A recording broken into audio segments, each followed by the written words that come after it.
या लहान लहान मुलांना खाऊ घालणं ना म्हणजे खरंच खूप मोठं काम आहे. रोज रोज नवीन बनवणार तरी काय.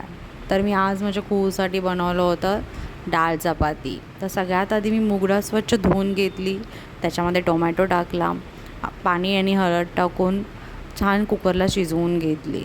नंतर मी एका पातेल्यामध्ये तूप टाकून त्याच्यामध्ये मोहरी, कढीपत्ता, लसूण हे सगळं फक्त मी जास्त काही भाजून नाही दिलं, कारण त्याचा कडवटपणा नको तिला लागायला. त्याच्यामध्ये मी डाळ फोडणीला दिली. मी याच्यामध्ये मिठाचा वापर नाही केला आहे, कारण माझं बाळाला अजून 1 वर्ष झालं नाही आहे. हे सगळं छान मी डाळ शिजवून घेतली. त्याच्यानंतर मी एका साईडला चपाती बनवायला घेतली. तर चपाती बनवताना तर काय वेगळाच पसारा काढून ठेवला, ते तुम्हाला आता दिसेलच.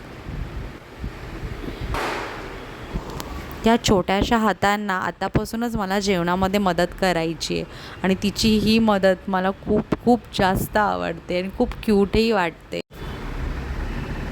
चपाती मी छान मिक्सरमध्ये बारीक करून घेतली आणि त्याच्यामध्ये मी जी डाळ बनवली होती ती डाळ ॲड केली आणि छान एकजीव करून घेतलं.